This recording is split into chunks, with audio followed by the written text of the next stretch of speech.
Hello everyone and welcome to our special coverage of China's annual political season. I'm Zhong Shi in Beijing.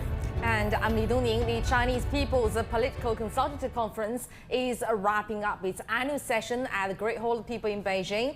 And the chairman of the CPPCC National Committee, Wang Huning, will also deliver a speech later today. We're monitoring that speech right here on CGTN. And during the meeting, over 2,000 national political advisors of the CPPCC held discussions on topics concerning China's development. Indeed, and before today's meeting begins, CPPCC members will take questions from the media on key issues. So we'll bring you live coverage on the media briefing across our channels and social media platforms. You can also log on to the CGTN app for updates. That's right. In the third plenary meeting of the second session of the 14th CPPCC National Committee has been held at the Great Hall of the People in Beijing. 14 members of the political advisory body have delivered speeches on a number of topics concerning the nation. The members said the CPPCC should conduct in-depth research tours and democratic oversight to submit targeted reports, opinions, and suggestions. They also said industrial workers are significant to boost new quality productive forces, adding that China should ramp up high-level vocational education and build a lifelong vocational skills training system. Pansy Ho Chu King said Hong Kong should leverage its advantages in finance, trade, laws, and patents to enhance high-level opening up. Zhang Zhongzhen made similar remarks, saying that Macau should contribute more to the Guangdong-Macau in-depth cooperation zone in Hengqin, Guangdong province. And now we'll go live to the members' corridor shortly for the latest. My colleague Wu Bin is joining us from the Great Hall of the People. Hello there, Wu Bin. So what can we expect from the members' corridor today? Well, good morning to you from the Great Hall of the People in Beijing. And I remember the first day before the opening session of the 14th CPPCC this year, I was also here at the Central Hall doing a live cross introducing the corridor, members corridor. And today, in about 10 minutes, there will be another and also the last members corridor this year. As I said before, it's a tradition since 2018. And this year, 18 CPPCC members have been invited to answer questions from the media. It's got wide attention, and this year they actually moved the location for hosting the members corridor back to the Central Hall to allow more media to participate. And I think it's got wide attention mainly because those CPPCC members, they have shared their personal stories, their experiences of how they have fulfilled the responsibility as advisors. For example, the chief designer of China's deep-sea manned submersible came here to share their team's story of how they've made the submersible dive 10,000 meters onto the sea in the Mariana Trench. And also another member shared their company story of building the Qinghai-Tibet Railway, the world's highest and also the most challenging railway. And the vice mayor of Harbin, you know, the city that's got extremely popular in the past winter, have been here to share their city's success story and how they've grabbed the opportunity to boost the regional development. So all those member stories and what's behind their stories, I think, are their efforts in working in different sectors, fulfilling responsibilities as advisors and also moving the country forward. So today in about 10 minutes there will be another non-CPPCC member to be here and answer questions from the media. Back to you in the studio, Dongning. Right, Wu Bin, we can see that a lot of reporters and people from media are waiting for that, and we are also waiting for that, waiting for what they're going to say and what messages they're going to send. Before that, let's discuss this with our guests in the studio. Joining us in our studio are Mr. Qu Qiang, Research Fellow at the Belt and Road Research Center in Minzu University of China, and Ina Tangen, Senior Fellow at the Taihe Institute. Welcome. You are our old friends already, so I hope you have had a good morning. And this year actually is the 75th anniversary of CPPCC. It is 75 years old. And just in case our audience are not quite familiar with that, CPPCC is a system of a multi-party cooperation and political consultations. So Ina, tell us, what has CPPCC experienced during the past 75 years? Tell us more about its transformation in China's development. Well, first off, if you go back 75 years ago, China was a divided country, and before that it had, in essence, been occupied by colonial forces. So the first thing and most important is China is now independent. There's no doubt about it. There is only one China, despite a lot of revisionist talk and things like this. But since that time, especially in the last 45 years, there's been an economic transformation. And the CPPCC and the NPC as a group have overseen this. And people always, in the Western press, it's always, oh, rubber stamp. It's just, it's so hard to explain to people how many millions of hours go into every idea that is, wherever it starts. It has to go to the top and all the way to the bottom, and then it has to be harmonized. So by the time it reaches this part in the year, there has been so much time and effort put into it. So what these advisory bodies and things do it's new ideas, because every single set of solutions brings forth a new set of problems. And this is exactly what the NPC and the CPPCC have to deal with.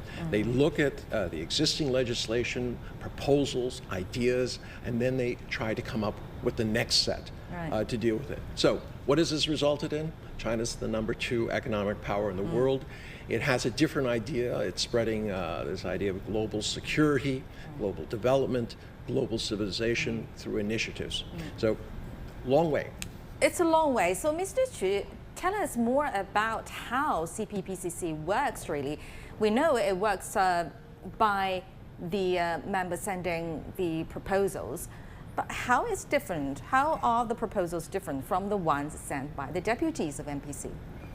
Well, you see, the CPPCC actually is more like a platform or the club gathered by all the government advisors and, who providing all kinds of proposals to let the government know what kind of more job we should do to serve our people.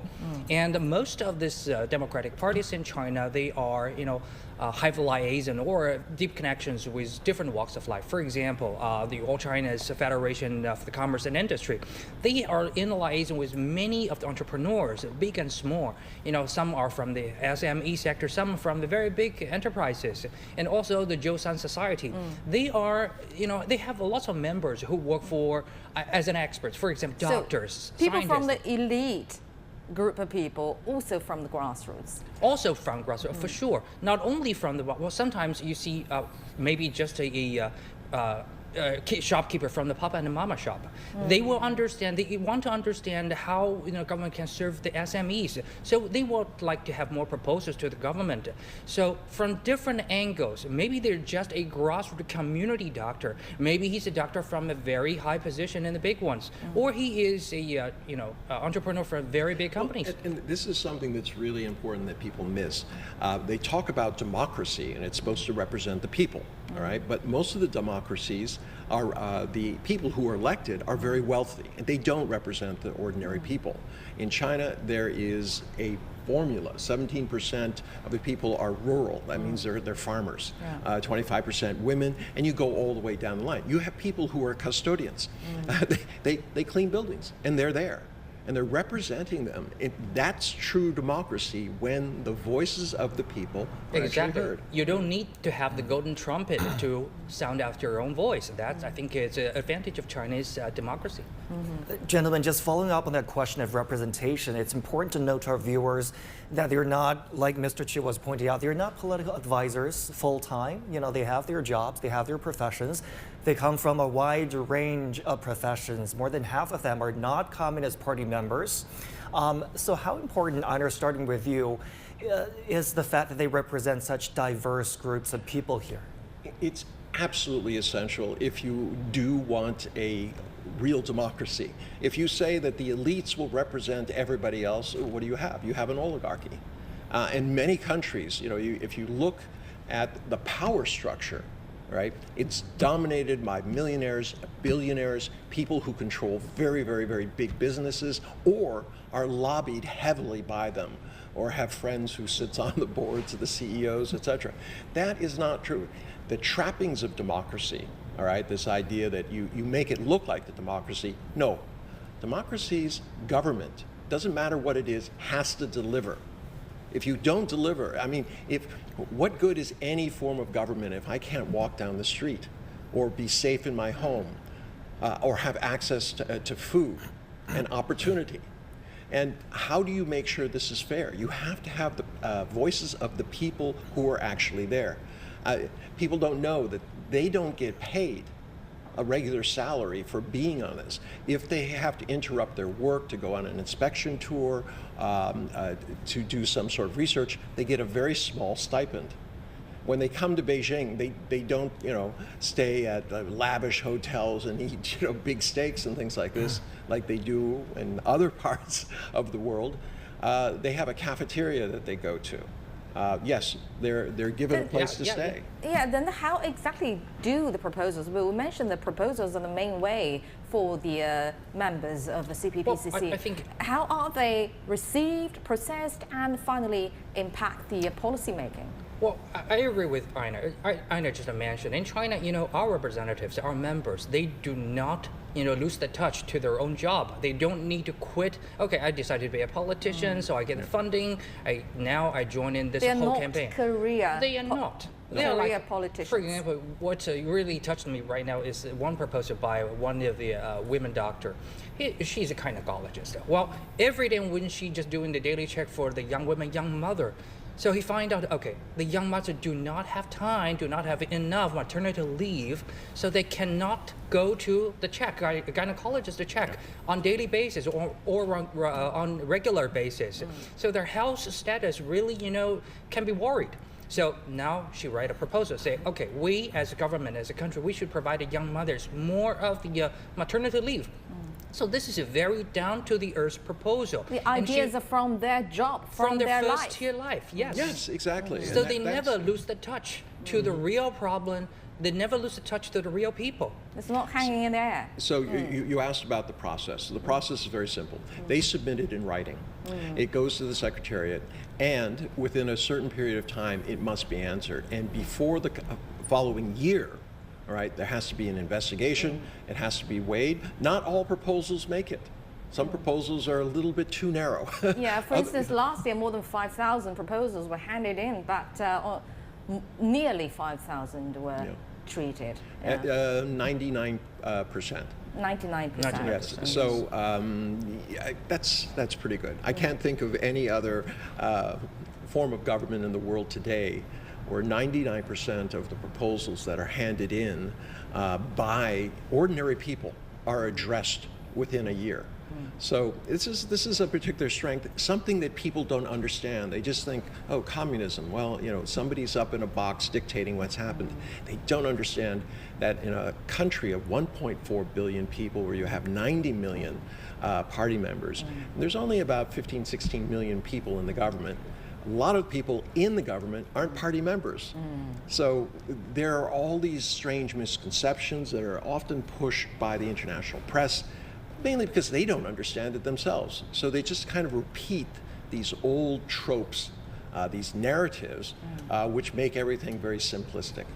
Yes, because in the government we have one thing we call the answering or responding ratio for all the governments. For example, if you are a member of the CPPCC, you write a proposal targeting a certain ministry, for example, about education. So this proposal will be fired to Ministry of Education, and they have all the obligations and a timeline, deadline to answer that, to respond to that. What kind of action has I put off to deal with the situation you pointed out? If not, or if you did not give the representative a satisfactory answer, and then you will be asked to account for that. And you have all kinds of KPI to trace which proposal go to which step and how much you have already been doing to deal with that situation. So I think we have a full system with all kinds of this proposal. And it goes back to this other issue. It's not just making proposals based on your life. They actually go out and inspect. So they will, That's how you come up with those proposals. Right. Don't get part of that, but part of it is it working? Right. Because the proposals That's the word supervisory works. They're supervising the whole process. Exactly, and they're making sure that when they make proposals and there is supposedly a way of addressing that, that in fact it is being done properly. Otherwise, what? I make a proposal, somebody give me a response. We'll continue our discussions on CPPCC and also China's development later on. Now, members of the CPPCC are about to meet the press and take questions. Let's listen in. Good morning, dear friends from the press. Welcome to the third members' corridor of the second plenary session of the 14th CPPCC here at the Great Hall of the People. We have invited several members of CPPCC to take your questions, and please identify yourself before raising your question. Now, the first group of members, please.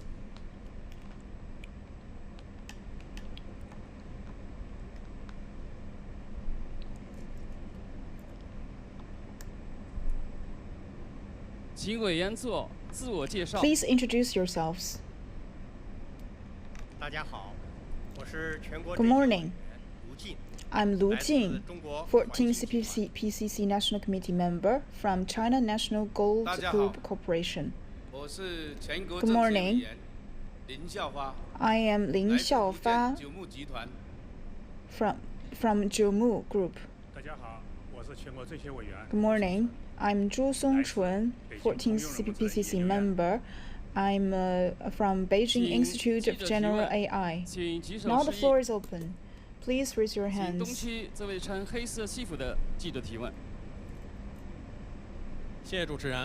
Thank you. With CMG, my question goes to Member Lu Jing. Currently, we are at a new journey to realize China's modernization. So as a central enterprise, what kind of responsibilities do you have and how to realize high-quality development? Thank you.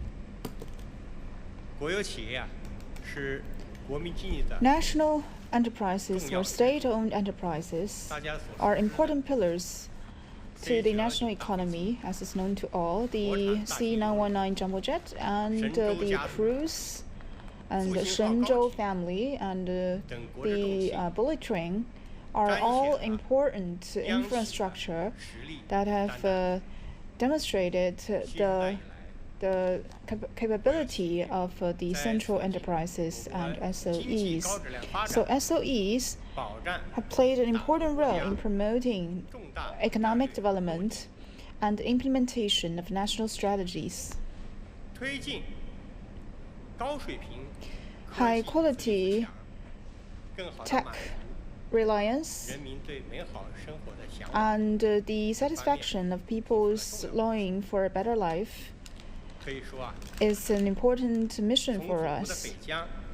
From the northern part of China to the South China Sea and to the eastern coast to the Western Plateau, the SOEs are found everywhere.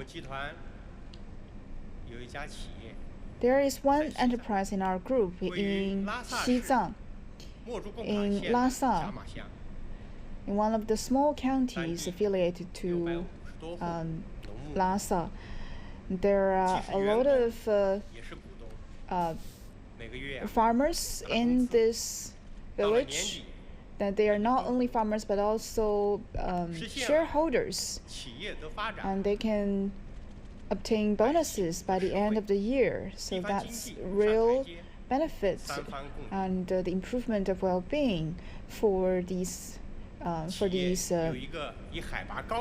households. We also have a CPC committee named by its altitude called 300 CPC altitude. It's like a flag that's being raised in the plateau. So the Tibetan Plateau has a very harsh condition with the lack of oxygen. And people say that only the bravest eagle can fly over this mysterious land. The CPC committee at the plateau has a team of measurement with an average age of only 24. and they are keep on working in no man's land, and also they have completed all of their tasks. With their concrete actions, they have been displaying the spirit of accomplishing all tasks despite difficulties at the high plateau. So in the process of modernization, all market entities are doing their share. I once visited an enterprise in Hunan province. In every 6 minutes, it produced one excavator, and in every 7.5 minutes, they will produce an aerial machine. And I feel that I was very impressed. So I want to applaud all of the outstanding private enterprises. So we need to encourage this synergy between the SOEs and private enterprises.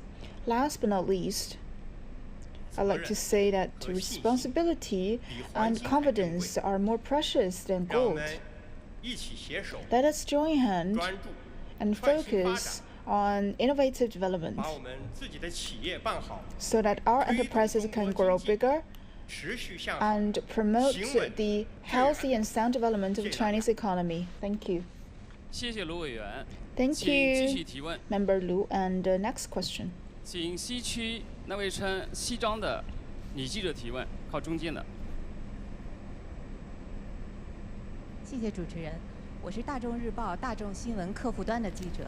我的问题 Thank 想 you. 提给林校发。 My question goes to Chairman Lin Xiaofa. You are from Fujian province, so as an entrepreneur, what is your insight of development? What is your insight of high quality development as a member of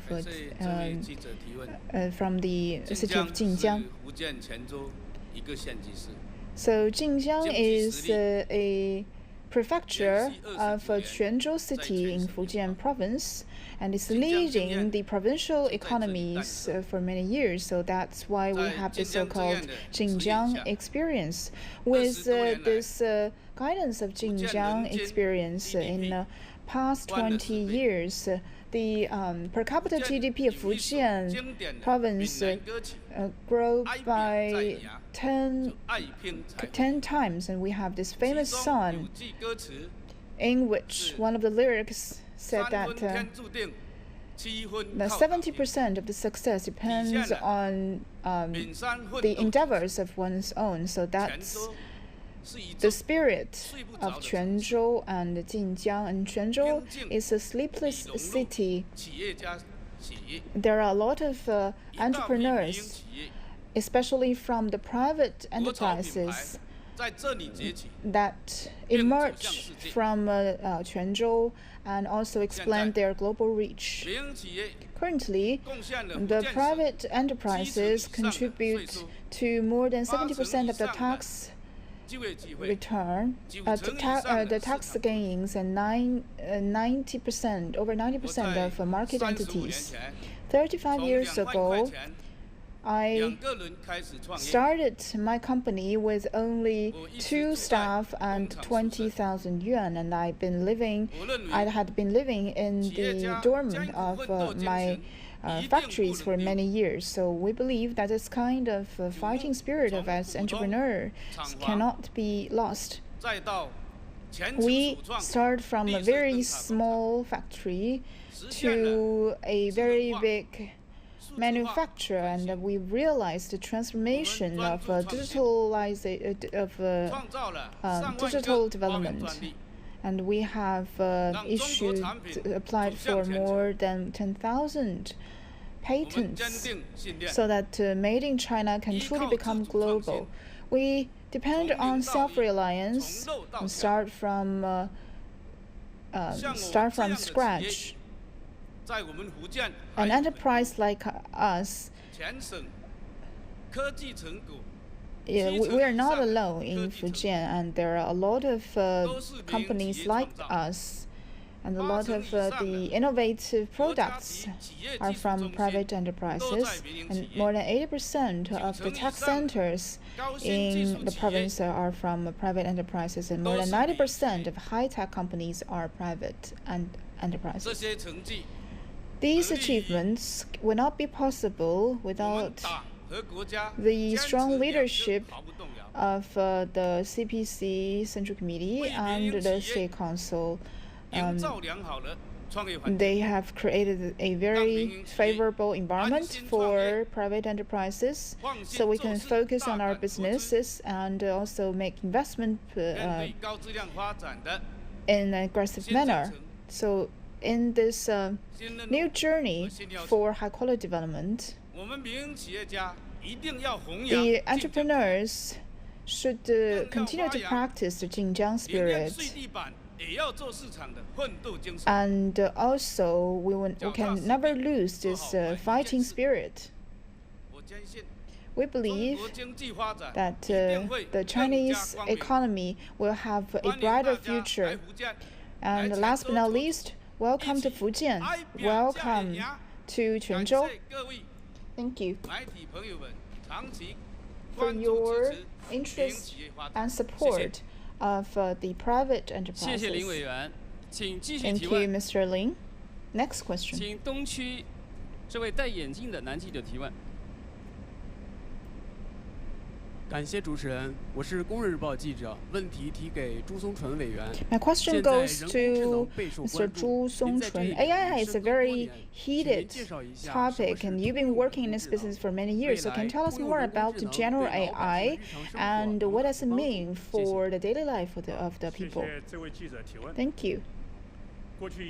In the past year, general AI has triggered this global interest. So-called general AI in academia has its specific definition. It means that in daily life, there are three conditions for AI to meet.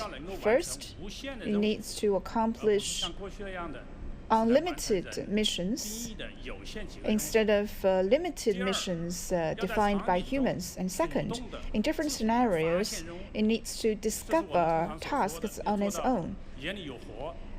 And the third, it needs to be value-driven instead of passive data-driven. So these are the three preconditions for an AI to be defined as general AI, including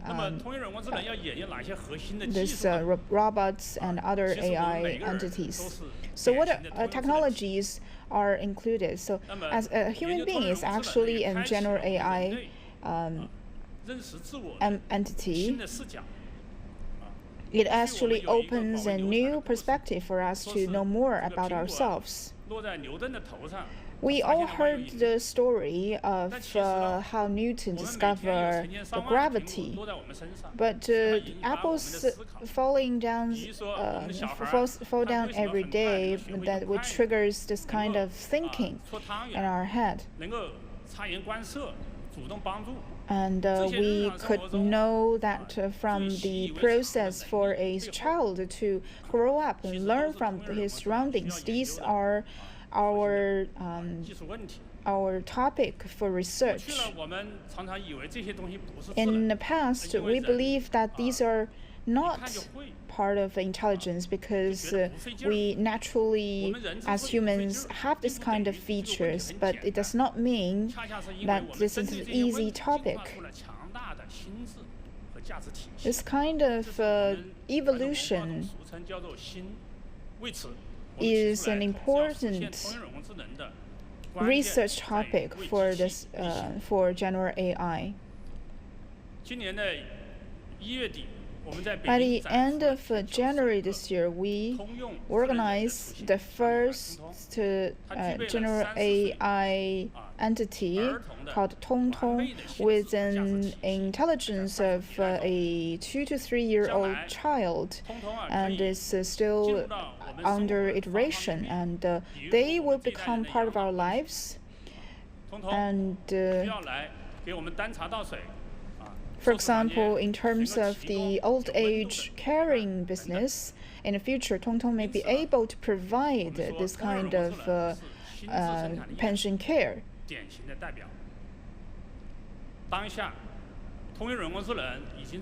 Currently, general AI has become an important high ground in global technology competition.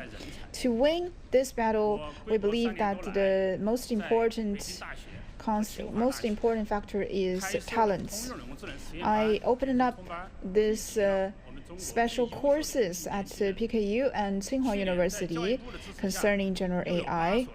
And last year, with the support of MOE, 8 more universities joined this program called the Tong program, so as to form this national force. We are about to enter the age of artificial intelligence. Without efforts, we believe that we can embark on a road with Chinese characteristics so that general AI can bring more welfare to the people. Thank you very much. Let's welcome the second group of members.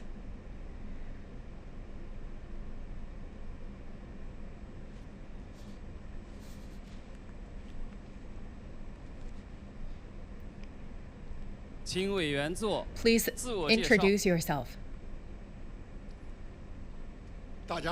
Good morning. I'm CPPCC National Committee member.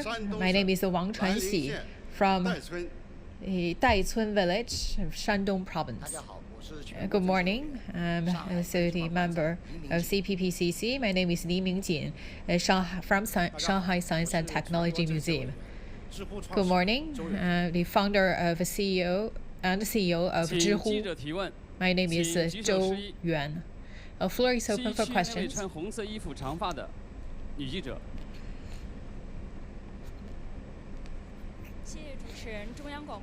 Thank you.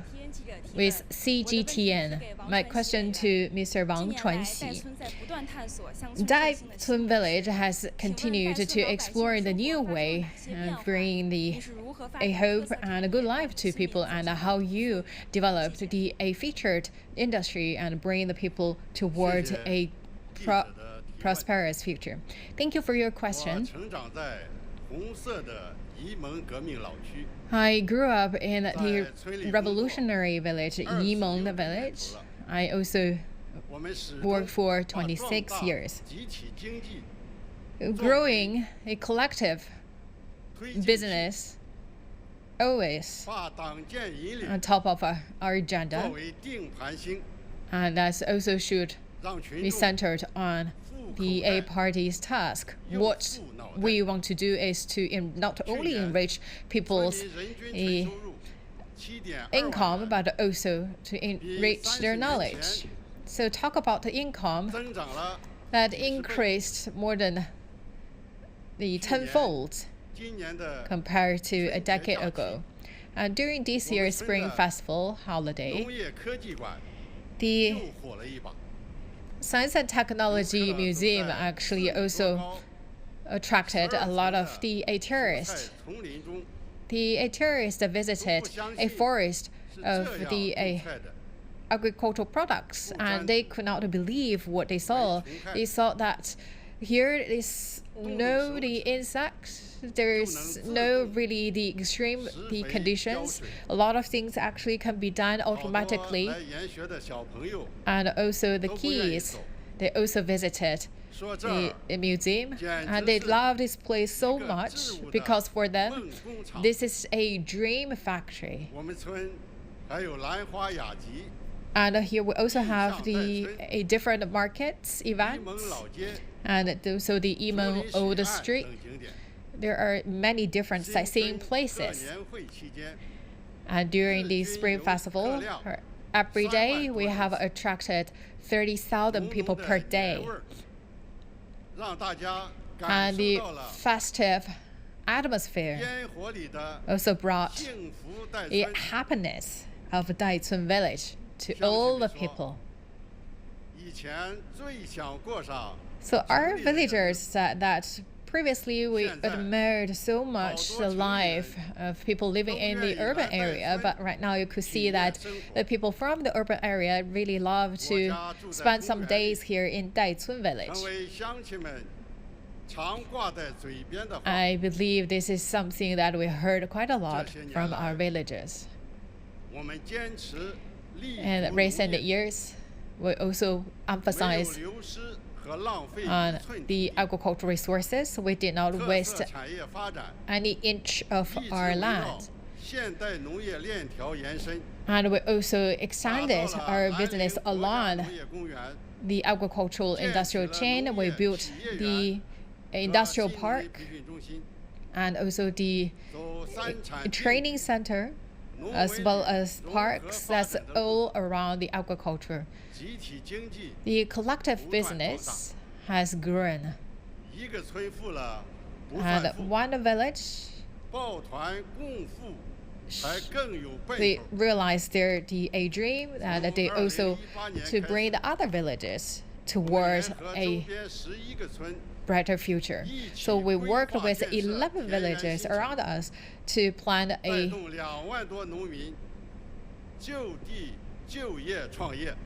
the industry that bringing around 20,000 villagers practice in a new industry.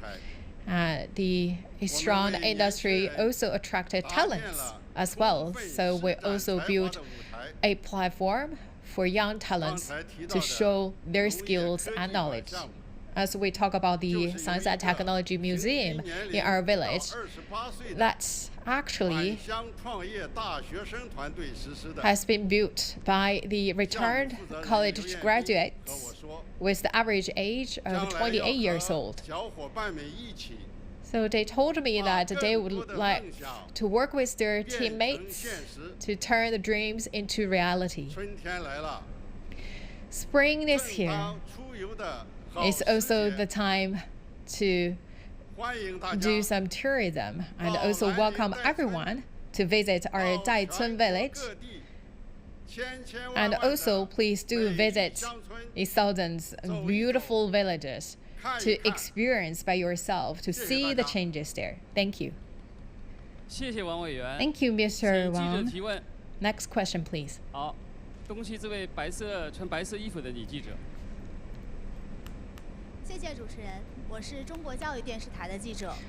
Education TV, my question to Mr. Ni Mingjing.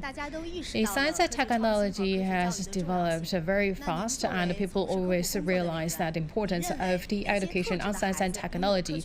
What do you think that what's the potential to train our kids and to unleash their innovation or creativity on science and technology? Thank you. During the winter breaks, our museum actually attracts a lot of people, and every day I also talk to the parents. They also ask me a lot of questions, quite in similarity. They ask me what kind of the kids in the future could be a scientist. I told them that no one is chosen. Everyone could be a scientist. To become a high-performance scientist, you could see someone is really talented, very smart, but that's not all. But if you look at them, they have three commonalities. One, they always take their own initiative. And second, they are very, very interested in certain sector, and they build up their knowledge base and skills around that subject or sector. And third, it's very, very perseverance. No matter they get a good score or not that satisfied score, but if you look at these three features, that's all can be applied to the talented people or high-performance scientists. We have seen that China achieved a lot in science and technology advances, and the talent in this field also increased threefold. The CPPCC also launched the lecture hall in the science and technology sector, and a lot of the academicians also visited the primary and middle schools to bring that knowledge to the school, and also the kids by doing a lot of the experiment and they also fall in love with science and technology. I believe everyone can cultivate a strong, innovative capabilities. And if you look at the education, right now is changed to a study for innovation. We talk about innovation, actually, that's come from a different activities. You practice basketball, you sing the song, you tidy your room, or participate in a competition. Actually, all these can train your kids' mind and also help them to deal with their psychological pressures, and that's also bring additional possibility to become a future scientist. I also would like to call to the teachers, don't just write down something on the book. We talk about the knowledge, especially science and technology, especially science. That should be something should hand on, should practice by their hands, because by doing so, they can find a lot of things they are interested. So when I really bring my hands together, it's like brain, right? So that is why I emphasize that please do something by your hands. Spend less time on games. I believe that the real world is more interesting than your virtual world, right? Let's say, let's cross your fingers and then touch your nose. And you can find that maybe I have two noses. You may be really curious and ask why. And you find that a phenomena and then start to explore the reason behind. You could see that this is a very easy, simple start point. Everything can be studied. Even in the rural area, they're also full of the resources waiting for exploration. Every piece of the leaves, flowers, even the blue skies, you name it, they are all the things that can be studied and explored. Not only study the poems, and you can also to listen to the scientist lectures, and also don't only play with dolls. You also can play with the other tools that help you to learn more knowledge in science. And you should be happy because that your kids really fall in love with a lot of things. So that is why they could destroy some of the home appliances, but don't blame them. They maybe want to find a truth. So we also would like to encourage everyone to visit Science and Technology Museum.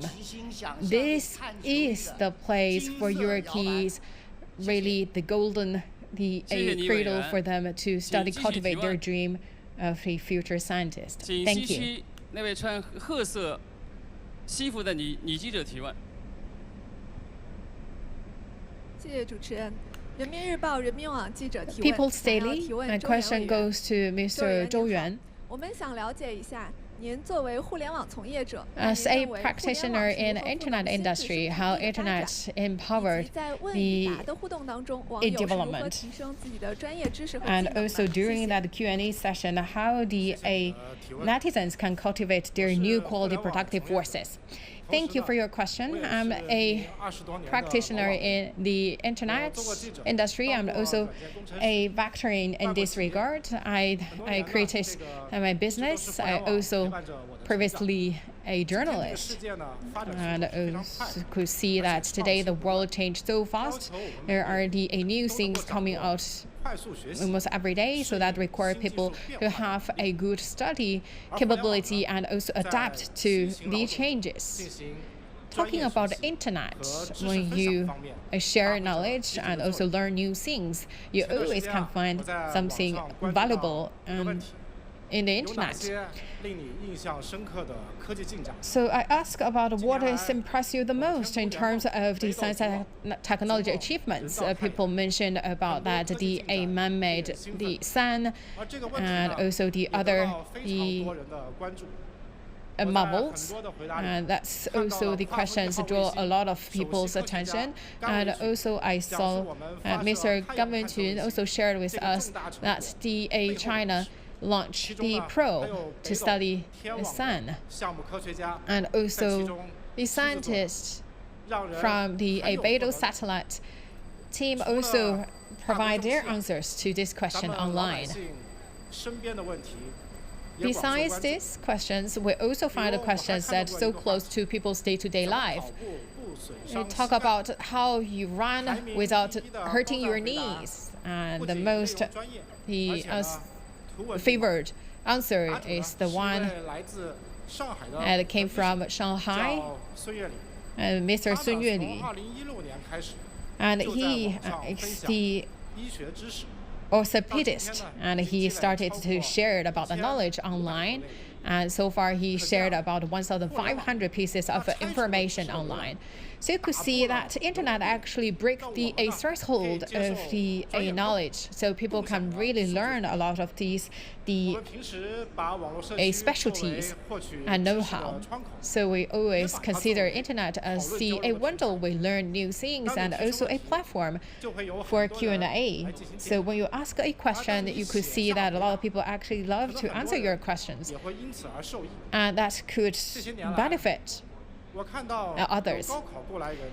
I also saw that the people with experience of the entering the tech university shared how they prepared exams and how to choose the subjects in university. I also saw a lot of people share their own stories about how they fought for their lives or fought for their dreams. So you could see a lot of the answers, a lot of experience, their own stories, and here you could see that's a lecture with a lot of new things coming in every day. So we talk about sharing ODs can be a way to empower the development of a society. So you could see that the people love to pay attention to the cutting-edge technology development, and this is also bring a lot of the good sharings online, and also make the internet as a way to let people learn the skills and the expertise. Because of all these features, we also love to call them people with a new job or people with additional job online. Same as others, I also encounter a lot of difficulties and challenges in my day-to-day work. I also believe that I could learn from others, and I believe that is also the growing path for the young people, and believe that's also a very good way to underpin development of new quality productive forces. As long as we work together, and we will see that people can benefit previously from a large population, but right now from a large group of talents. And no one should be left behind, and we all have the opportunities to advance in step with development of science and technology. Thank you. Thank you very much.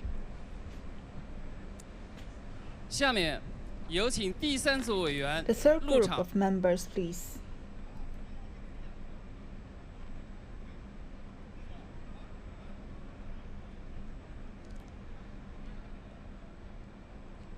Please introduce yourselves. Hello everyone, I'm Tan Ken Kao from Hong Kong Q-King Investment Holdings Group. Hello everyone, I'm Ke Lan. I'm from Municipal Affairs Bureau of Macau SAR. Hello everyone. I am Cai Rui, Taiwan Democratic Self-Government League of Liaoning Province. Please raise your questions. Thank you. With China News Agency, my question goes to Mr. Tan. You've been working in the mainland from Hong Kong SAR, and can you give any suggestion to the young people in Hong Kong, and especially their development in the mainland? In the past years, China attaches great importance to high-quality development. I hope that the young people in Hong Kong SAR can grasp this opportunity and develop themselves. I was born in Hong Kong in 1978 to 1979. I go back to the Chinese mainland with my family, and I discovered that it will take about one night to come from Hong Kong to Dongguan. So I bought a second-hand taxi, began to work as a taxi driver in Shenzhen. I was only in my 20s.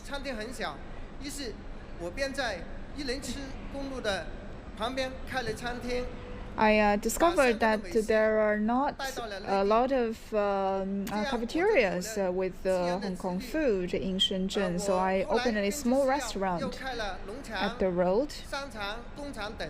And later, I developed my business by opening up more restaurants and shopping malls and factories, and now I've been working in this business for more than 30 years.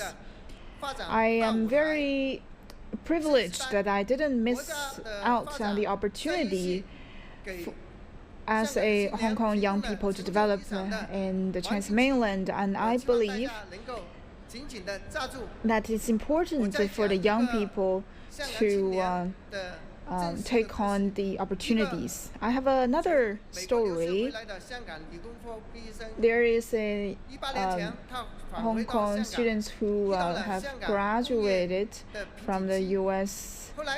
universities, and he came back from after graduation and discovered this golden opportunity of development in the Greater Bay Area, and also he opened up this new farm with a comprehensive purpose of tourism, education, and recreation, and it was a very successful project. This year, the government promoted many favorable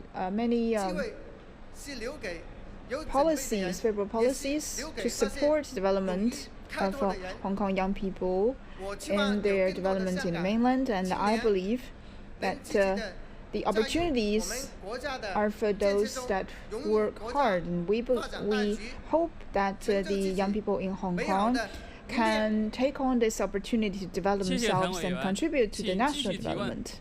Next question. 请西区那位穿红色西服的记者提问。 Thank you. With Macau Daily, my question goes to Vice President Ke Lan. The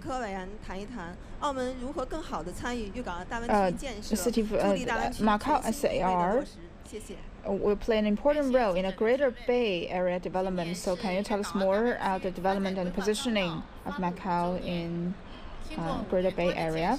After 5 years of construction, the Greater Bay Area has become one of the most promising and vibrant development region.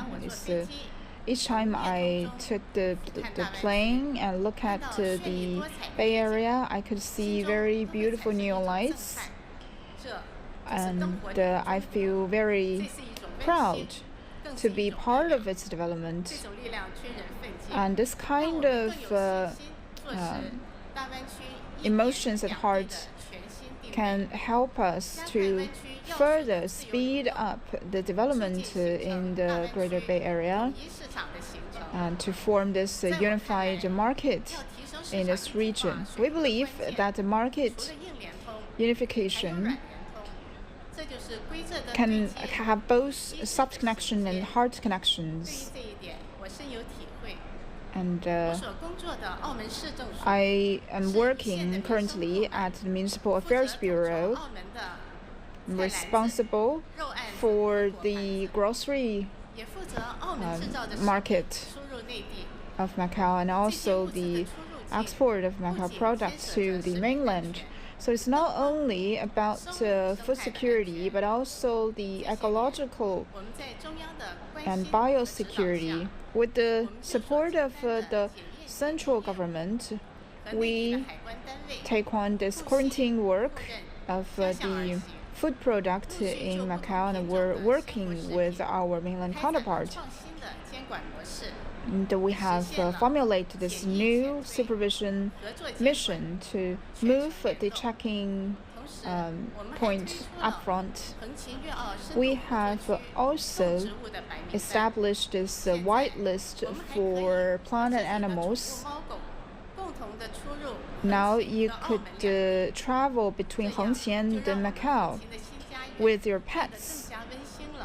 So now we are more like a big family. This has laid a solid foundation for our future development. Currently, the customer clearance has become smoother, and the people from two places are growing closer as well. We believe that the technological transfer and cooperation is only a reflection of this deep connection in between the Hong Kong, Macau, and Guangdong Greater Bay Area. We believe that it also registers the high-speed development of China. This year for Macau is a year of celebrations. Not only does it mark the 75th anniversary of the founding of the PRC, but also the 25th anniversary for the returning of Macau. So in this year, we will continue to put more efforts into the development of the Greater Bay Area so that we can contribute to the celebration and also the promotion of the one country, two system work in Macau as they are. Thank you, Ms. Ke. Next question. 请东区穿浅蓝色衣服的女记者。感谢主持人。我是中国日报记者。 With China Daily, my question goes to member Cai Rui. We know that we have the cultural cross-strait shares the same origin. So how do the young people between the strait, across the strait, work with each other, and what kind of functions do the young people in Taiwan play in this regard? As you can see, I am wearing a red tie because this is the year of the dragon, and I was born in the year of the dragon, so we are especially akin to the symbol of the dragon or the long. Last year we organized a study tour of people from both sides of the strait to go to the Longshan cultural site. I met a lot of young people from Taiwan to work here in the Chinese mainland. And a lot of them are working here and have settled down in the mainland. Professor Liang, for example, a concrete expert, is now working in the Normal University of Nanning, and his talents has been given full play, and he has multiple patents. And I've been compiling a lot of industrial standards. In Taiwan, they do not have a house of their own. In 2021, he bought a house in Nanning of Guangxi province, and he said that in the mainland he has a greater stage and he could create bigger value. Besides Professor Liang, there are a lot of more young people that became entrepreneurs in the mainland. For example, we also see that there are partners that from the mainland as well as from Taiwan are setting up companies together. The founder said that in this process, all things are possible. He can make all kinds of innovations. As long as you have ideas, you will have opportunities. And currently, we are at an important stage for technological advancement and industrial innovation. So in this kind of integral development across the strait, the young people are a force that could not be neglected. Tomorrow would be February the 2nd, and also known as the day the dragon held up its head. And we believe that as inheritance of the dragons, we could continue our success this year. Thank you very much.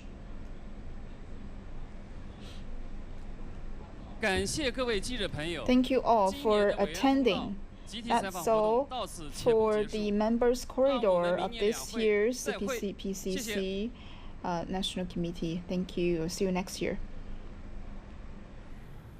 You were watching live pictures from inside the Great Hall of the People, yet another edition of the Members' Corridor taking place there. A total of 9 members have spoken, apparently, on a wide range of topics, everything from SOE to private enterprise to modern agriculture to AI and the development in the Greater Bay Area. Dongning, not only did they bring their personal as well as professional observation to members of the present, to the audience here, but really their expectations and their hopes on how to further their respective fields and industries. You see, Zhongshi, these 9 advisors actually validate what we were talking about. They are from all walks of life, from all walks of society in China. They represent all walks of life in the country. They're from, as what you said, from SOE, from private enterprises, from rural areas, from high-tech institute and internet business, and they are from Macau and Hong Kong. They are everyone. They are us. And they are here to talk about what they've done and their problems they're facing. You can see the selection of the members, the political advisors. Really, a lot of effort goes into that to show representation and the diversity here. And Dongning, let's further talk about that with our studio guests here. Gentlemen, over the years, we've watched a number of these corridors with deputies, with political advisors. I've often found myself describing them as charismatic. Because let's not forget, they're not trained camera personalities or public speakers, but they do a neat job when it comes to describing your profession, describing your sector in just 5 minutes. Einar, can I start with you? Did anything in particular stand out to you? Well, you say charismatic, I'd say sincerity. Down to earth. Yes, I mean, these people are obviously nervous. They're not professionals. They're not paid politicians. And they get up there and they really want to tell their story. They want to demonstrate that not only are they members of the CPPC, but that they're representing all these people exactly what it is. So my takeaway from a lot of this is you had 3 sessions, right? The first one was really kind of explaining this new quality productive forces. Well, a lot of people have questions about that. I've gotten a lot of questions by the overseas media, and I always say, it's just very simple. It's innovation-driven economy and development. Why? Because China is in a situation where it has dominated production. China has more than 9 of the next 9 countries combined in terms of its production and manufacturing. But what it is able to do is by going to the front end of it, you can earn more margins. What does that do? That helps you get above this middle income trap. And it puts you in a unique position to drive your economy. This is the high quality part of that. Right. So we'll talk about high quality and actually a new term, new quality productive force later on. But for more observations from our reporters in the Great Hall of People, and who is standing by right now to let us know what's happening just now at the members' corridor. So the closing meeting of this year's CPPCC session is about to start. What can we expect from today's meeting then? Right, so in about 10 minutes, the closing meeting of the annual session of the 14th CPPCC will start inside the Great Hall of the People. And the Chinese President Xi Jinping and other senior officials will attend together with the over 2,000 members. And now most of the members have entered the hall and remain seated. But you can see behind me still some of the journalists are trying to use their last opportunity before the closing meeting to make more interviews. Now let me walk you through some of the agenda today, which are very simple. I can just use two words, vote and speech. So today, the members of CPPCC will vote to pass a resolution on the work report of the Standing Committee of the 14th CPPCC, and also a resolution on the report of how the proposals were handled since the previous annual session. Those two reports were delivered by Chairman Wang Huning and Vice Chairman Gao Yunlong at the opening meeting of the annual session of the 14th CPPCC this year. And for the past week, there were group discussions, plenary sessions, and members of the CPPCC have talked about it. And today is their time to vote. And after this, Chairman of the 14th CPPCC, Wang Huning, will deliver a speech addressing CPPCC's role as a political advisory body. And this year marks the 75th anniversary of the People's Republic of China and also the 75th anniversary of the CPPCC. So we're also expected to hear from Chairman Wang that he will talk about how CPPCC will work under the leadership of the Communist Party of China to contribute to China's path towards Chinese modernization. Dong Ying. All right, thank you very much. We'll be reporting from the Great Hall of the People in Beijing. Appreciate that preview, of course. And you're now watching CGTN special coverage of China's most important political gathering of the year, the two sessions.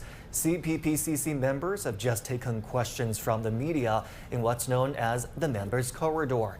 In a few moments, the Chinese People's Political Consultative Conference will wrap up its annual session at the Great Hall of the People in Beijing.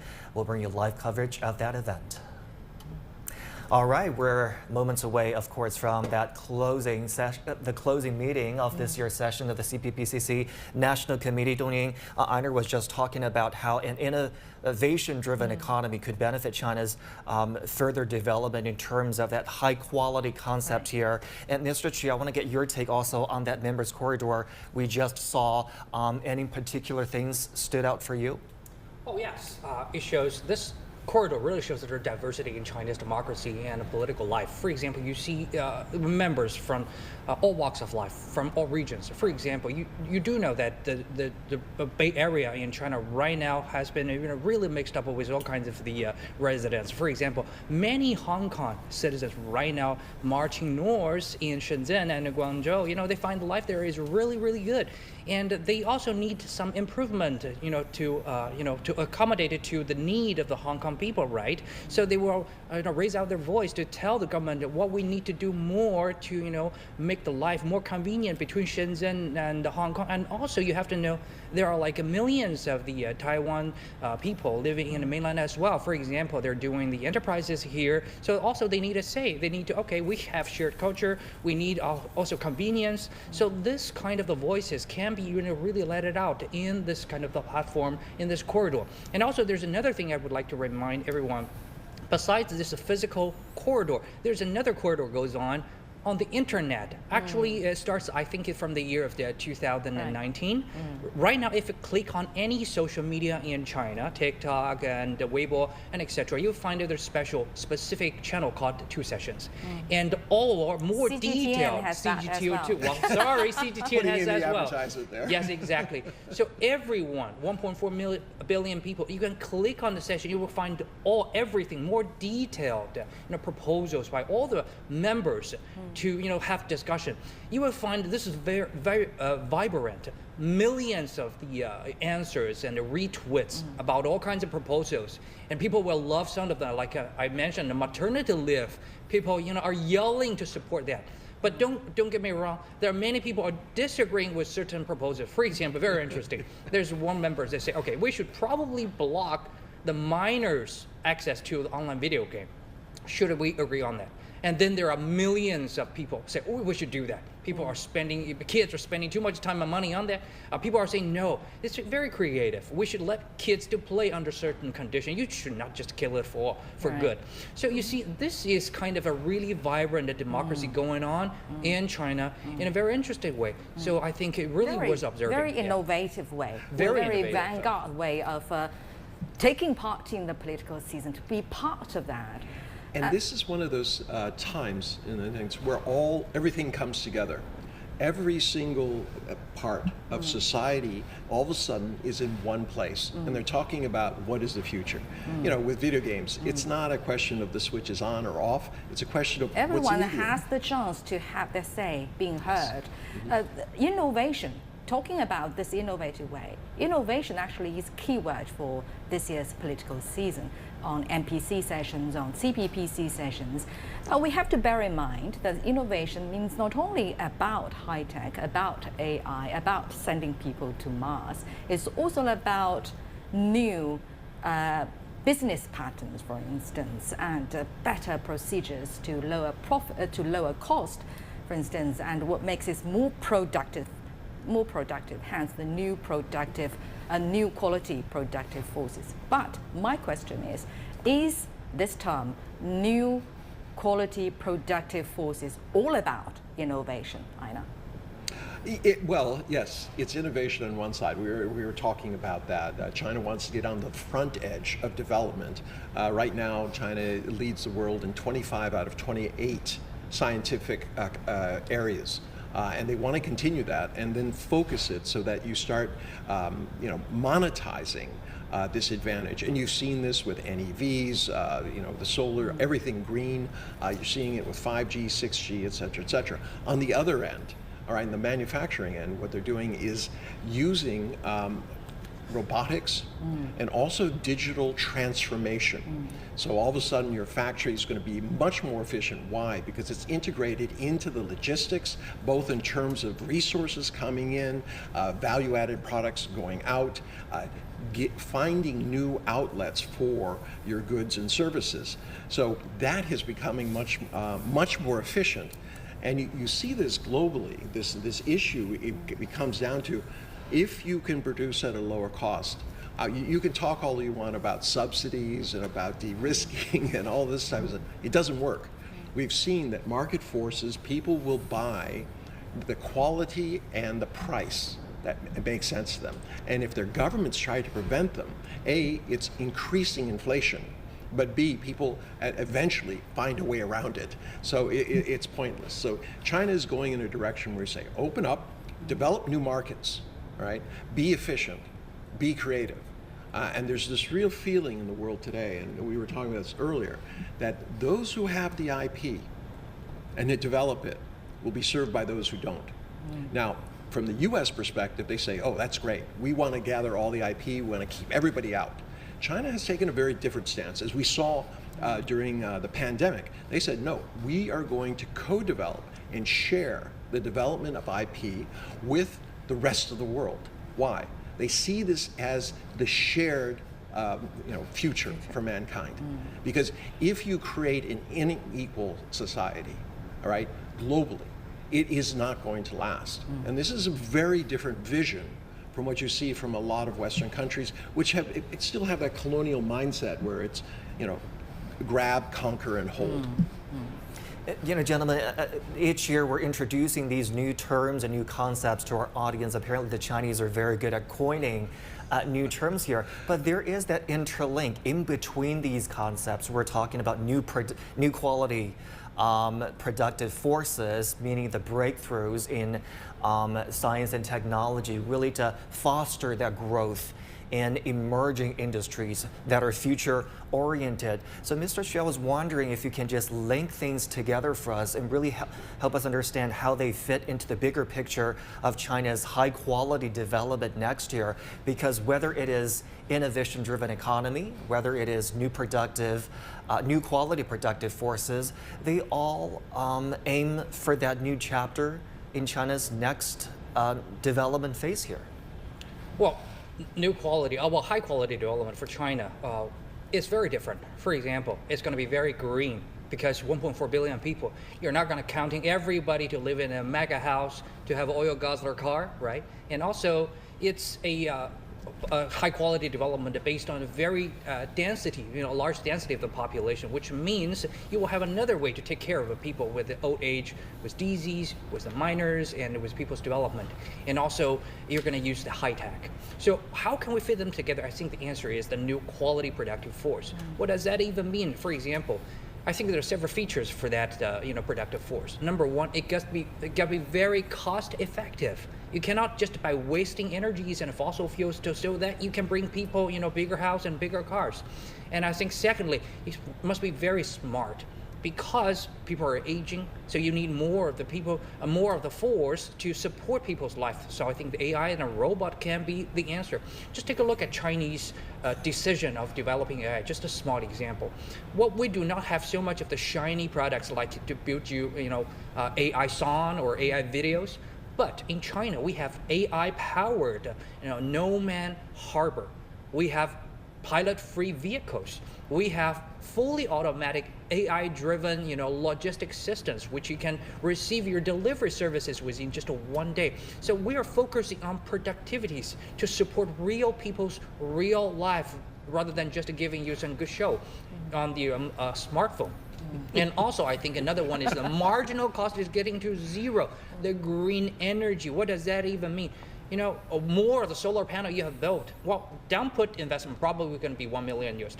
But the more power you generated and use on the industry, on production, and the less cost you have, and eventually the marginal cost is going to get to zero. And that's how you can keep on rolling with the sustainability and also make your commitment to the green development to the whole world. So I think this is basically defined the difference between the Chinese high quality development with the traditional development pattern with the matured economy or developed nations. And together you will see digitalization, green transition, and also there's another one lots of other nations do not mention. We call it inclusive development, which means this high quality life or new productive force or innovation is not only aligned with technology, as Dongning just mentioned, but also institutional innovation, which means if you can find a new business way to support the old neighborhood, to help the poor people, to support the papa and mama shop, and then you are also making contribution and innovation, and also you're raising up the quality of the whole life in the whole society. So the end of developing high tech or AI, high technologies like AI or something like that will eventually be put down into people's livelihood. Yes, exactly. That's the value people of it. oriented. Yeah, you saw that when they were talking about the village that has the agriculture. They were talking about the innovations that they use now. People say, oh, I can't believe this is agriculture. You have drones, you have specialized drip feeds, increasing productivity. Yeah, more focus on the practical side, obviously more focus on sharing as well. Gentlemen, do bear with us here on our program. Let's now just quickly recap some of the key events of the CPPCC National Committee so far. The political advisory body opened its annual session on Monday here in Beijing. At the opening meeting, the agenda for the session was reviewed and approved. Wang Huning, chairman of the CPPCC National Committee, delivered a work report of the standing committee to the session.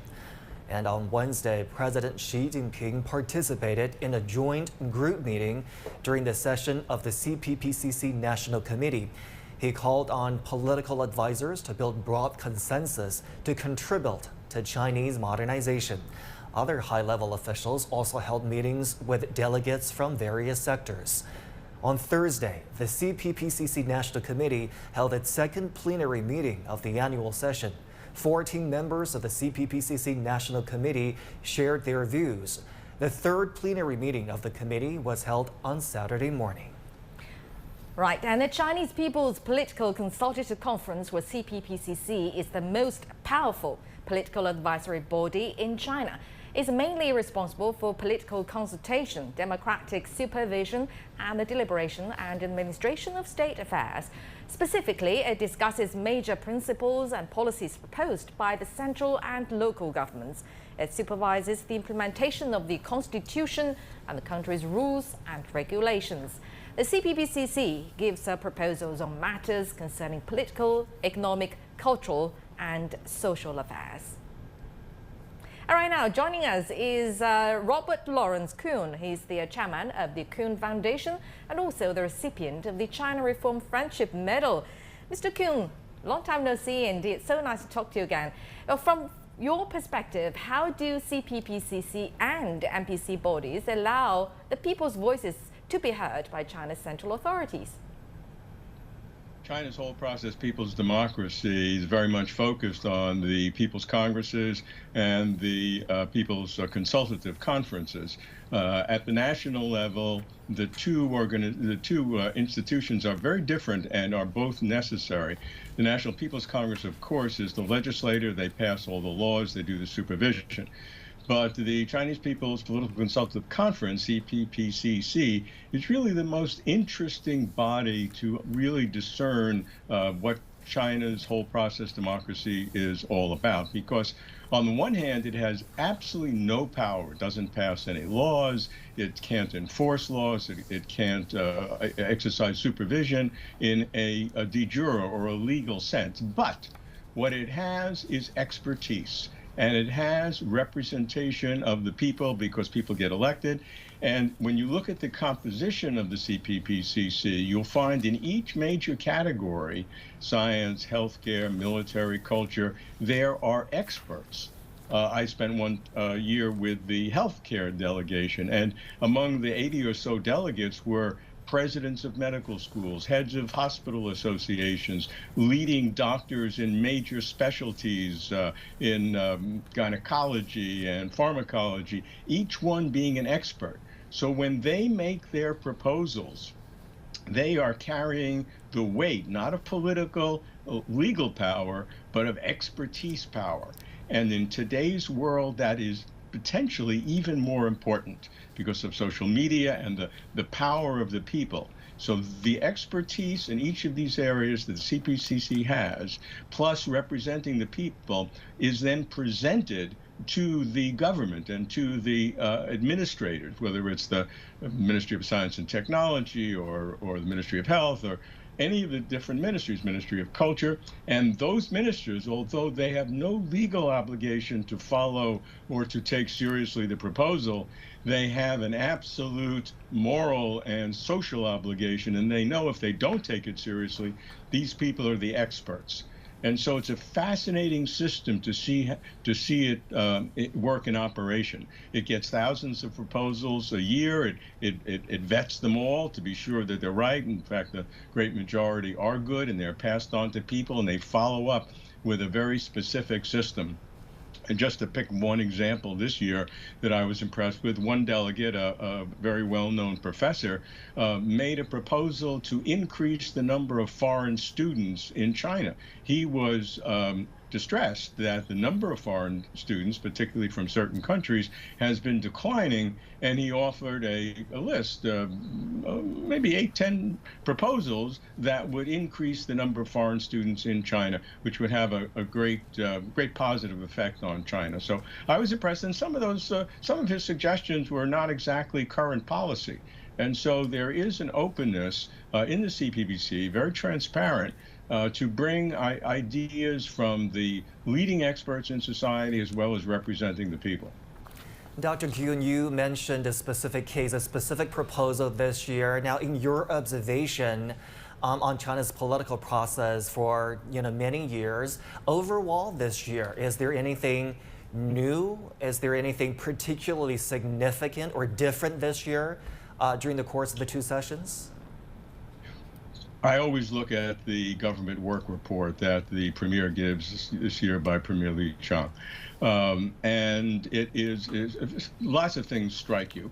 First of all, the general organization is the same. They deal with the same kinds of issues: economic, social, political issues, military, cultural issues. But you look for the differences. Where's the skew? Clearly, the emphasis this year was on the economy.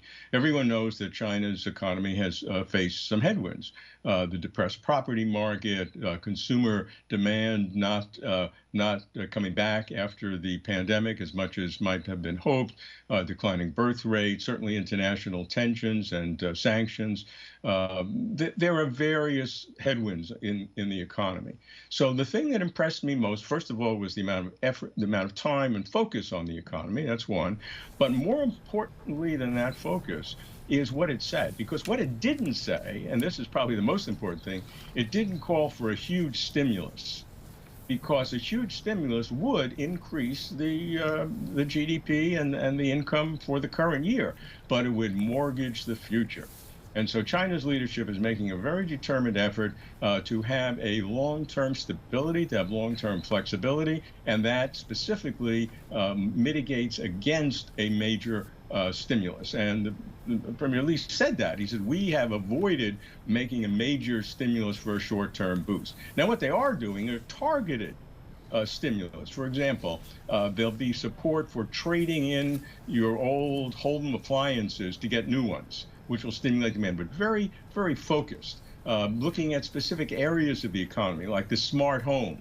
So they've thought on a micro level, what are the kinds of things that would actually help without some massive big investment, normally in infrastructure, which boosts the economy for the given year, but increases the debt for the future and has a lot of uncertain productivity. But when you do the targeting, is very effective. That was one, economy. Second point, of course, was on high-quality productive forces. This is the new kind of overarching theme that we see it in all aspects, that is very much aligned with a future orientation, as opposed to just doing something for the current. Now, what's important to understand for new quality productive forces is how it fits into the overall architecture of China's political vision by President Xi Jinping, of course. And so here's how it works. We start with the big picture, the great rejuvenation of the Chinese nation, the Chinese dream, that is the big vision for the next 25 years to mid-century, to the 2049, 100th anniversary of the People's Republic of China, mid-century. So that's the big vision. Now, how is that accomplished? It's accomplished through Chinese-style modernization. That's the philosophical foundation of creating the great rejuvenation. Now, what is Chinese modernization? The core of that, as President Xi has articulated, is high-quality development. But what is high-quality development? High-quality development now is the new quality productive forces. So that becomes the energy that empowers the whole process. Now, breaking that down is the most important thing is science and technology, indigenous innovation. We can talk about that a long time. But I was impressed in the work report by a couple of things, two things in particular. One is that there was an emphasis on reforming the sci-tech management system. Now, I have been in China a long time. Science is my area, so I know how that works. And that is really needed for a whole bunch of reasons, because the old system had more of a seniority, kind of a top-down approach, which has been the traditional way. Science and technology and innovation doesn't work that way.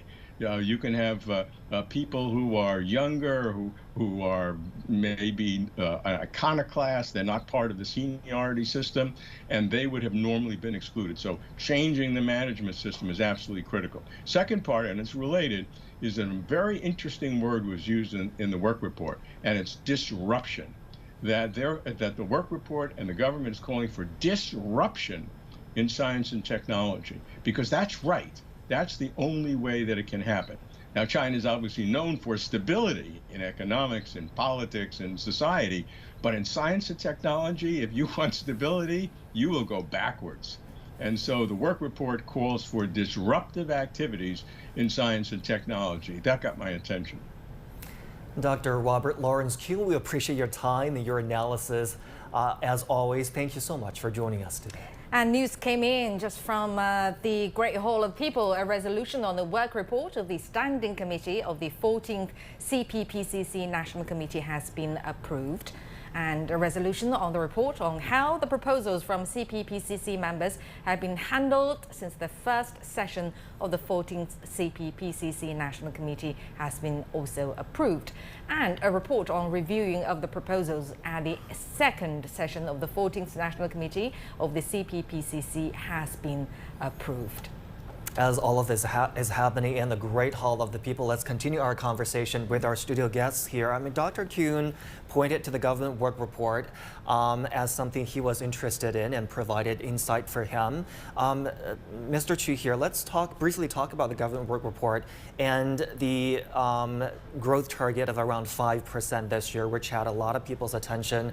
It's pretty much the same as was set out in the government report next year. But last year we had the rebound of the economy, the rebound of the consumption as we moved out of the shadows of the pandemic. Going forward in 2024, what will we have to count on to achieve that growth target of 5%? Well, I think 5% is a fair number. When economy grow at such a size and speed, I think 5% is basically its potential. Well, the government, first of all, they say this is not a binding target, which means it's not a very hard line you need to reach, but it's more like we probably can do that. Last year we say 5%, and eventually turns out to be 5.2%. So it shows that China still are resilient and have this potential. And I think this year, I think situation can be better than last year because just take a look at the fundamentals in China. The Q1 in China, consumption is really, really good. Tourism business is basically overheating. And also we've been seeing the trade, which is worth mentioning, has returned to the double-digit growth in the Q1 of this year. And I think domestically speaking, Chinese economy has already fixed expectation in many aspects. For example, for the local government situation, for the property market, I think the expectation has already been stabilized. And also more importantly, I think central government has already prepared many tools. According to our knowledge, already released data. We have been seeing by fiscal expansion and also by the financial expansion. This year, we're probably going to look at 1 trillion Chinese yuan worth of all kinds of the tools and to support the real economy's growth. And also, speaking of outside of China, we've been seeing the situation is not that bad, even though we still have like 2 geopolitical conflicts going on. But I think it's already, at the end of it, and situation's been stabilizing. Well, maybe you beg to differ. Well, global demand is okay. It's okay. It's looking good. Otherwise, I don't think the double-digit exports can be achieved. So I think not too bad outside of China and already get much better inside of China. So I think 5% of the GDP growth target can be reached for sure. And my personal expectation and analyze according to our model and our institute, I think 5.3 or 5.5% at the end of the year can be very possible. Are you as optimistic? No, it's not a question of optimistic. I see a slightly different emphasis. We talked about the dual circulation strategy, which is really about transferring China's economy from investment-driven to consumption-driven. Yeah. And I think this is the only thing that China can rely on. Internationally, things are less stable. I don't know that Gaza is going to go away. I don't know that Ukraine is going to go away. I think there will be peace attempts, but basically you have frozen conflicts. And those are going to continue for a long. The amount of blood that has been spilled, the amount of economic damage is not going to go away within the next 3 months. So I think China is increasingly looking to the internal. So when you start talking about new quality productive forces, this is innovation. China is saying, look, we have to do it ourselves. We cannot depend on the rest of the world to help us. It really has to be from the inside. And I was struck by something. Lawrence was talking about appliances and how they're going to trade them in. Well, let's figure out why would they do this? Well, old appliances consume more electricity. They're less efficient. So every year they become more efficient. So when you trade these out, actually you're reducing the amount of energy that you have to use. Much more efficient things. So you're putting more money in people's pocket over the long run because there's less things. So these are the kinds of deep thinking that goes into a lot of these policies which people don't really think about. Let's break what you said down one by one. You first of all mentioned the very harsh outer world, the global environment, all the conflicts, the economy is sluggish, etc. So in the current global economic situation, what kind of risks and also opportunities China's economy is going to have to face in the coming year? The risks, unfortunately, I have to say, come from the pre-colonial powers. I mean, the previous colonial powers.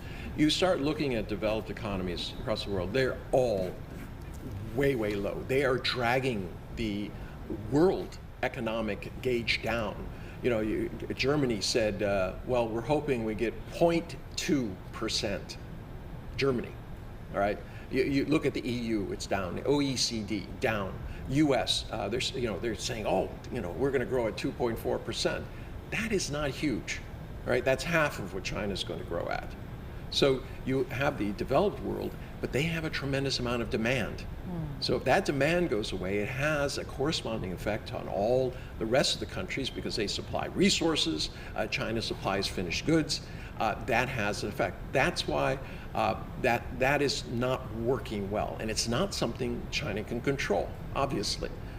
Now, the good side is the global south, the rest of the world, including Central Asia, Russia, etc. What is happening there? China is growing its markets.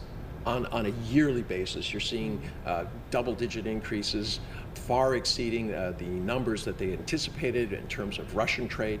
Why is Russian trade so important? Because Russia represents a tremendous amount of resources. You're talking about a country that spans 13 time zones. They have everything. They have land, arable land. They have every kind of mineral. They have yellow cake, nuclear materials. Everything is there. The combination of the Russian resources and Chinese manufacturing is very, very, very potent. And it's something that is going to continue in the future. So when people ask me, say, well, peak China, I said, what do you mean by that? And they say, well, it's all downhill from here. I said, why? What's happening on the Western front that, things? What you have today is, especially the United States, spinning a narrative that somehow China's on the decline. Why? To hide the fact that the U.S. is not doing as well as it wants to. And it's not about interfering in American affairs. America is having problems. Yeah, China's way forward is to have a shared future for all mankind and to develop all together. No one is left behind. That's the perfect situation for China's vision of a future global have to go development. Yes, that's something China actually actively take part in to deal with as well. And another thing you said about innovation. Innovation, of course, is the core of high quality productive force and high quality development in China in general. But I have my little concern on that. I hope you gentlemen can answer, maybe can help me answer that. It's good to have innovation. It's good to have AI being developed, but they are taking place, not only the smartphones that you said, actually it is a big show that they're putting on. Smartphones are working fine now, but will not. But it is going to be taking place as human beings as well. So that's my concern. Will high technology, we'll continue to discuss that after seeing what's going on. Obviously, we're moments away from the closing of this year's session of the CPPCC National Committee. Let's turn back to the Great Hall of the People to see that process. The second session of the 14th National Committee of the Chinese People's Political Consultative Conference, with the concerted efforts made by all members, has completed all the preset items on the agenda. The CPC Central Committee attached great importance to this session. General Secretary of the CPC Central Committee, Chinese President and Chairman of the Central Military Commission, Xi Jinping, and also other high-ranking leaders of the party and the country participated. The opening and closing sessions visited groups and discussed the state affairs together with the members. All the members spoke highly about the past year. The CPPCC work led by the CPC Central Committee with Comrade Xi Jinping at its core. The Chinese people forged ahead, overcome difficulties, and completed the main targets set for the last year. And we also advance. And also we gain a better understanding about the surety to uphold, as well as advance the cause of the party and the country. During the session, members studied in details about the speeches made by the General Secretary Xi Jinping when he visited to different groups. And we also discussed in details about the government report as well as other reports. We also deliberated the work report of the Standing Committee of the CPPCC and other reports. And we built consensus and also made suggestions with fruitful outcomes. This is a pragmatic, united, and inspiring session, pulling the positive strengths and boosting morale. Fellow members, comrades, this year marks the 75th anniversary of the founding of the People's Republic of China. Over the past 75 years, under the leadership of the Communist Party of China, China has gained a magnificent achievements, from standing up to becoming strong and prosperity. We have witnessed these tremendous changes, especially the CPC Central Committee with Comrade Xi Jinping at its core rallied and led Chinese people enter the new era and establishing a prosperous society in all respects, and also finishing the first centenary goal. Right now, we are embarking on a road towards the second centenary goal. This year also marks the 75th anniversary of the CPPCC establishment. Over the past 75 years, the CPPCC devoted itself to the endeavor of establishing new China, exploring the new way to realize the Chinese dream. We have experienced a glorious journey centered on the central task of the party and the country. We fulfill our duties. That is also the requirement made by General Secretary Xi Jinping. We should stick to the philosophy of the Xi Jinping thought on socialism with Chinese characteristics in the new era, and also a key spirit improving the work of CPPCC and stick to the main theme of our work, and also united the patriotic united front, and we also should focus on the two themes of CPPCC, which is pursuing unity and democracy, with stay in our mind about our political task, and also to conduct the suggestions and improve our capability of discussing the state affairs. Under the central task of the party and the country, we laid out our work accordingly, and to make our contribution and fulfill our duties in building China into a great modern socialist country in all respects. To that end, first we should improve our political stance and to have a better understanding about the Chinese path to modernization. Chinese path to modernization, that is the Chinese featured modernization under the leadership of the CPC.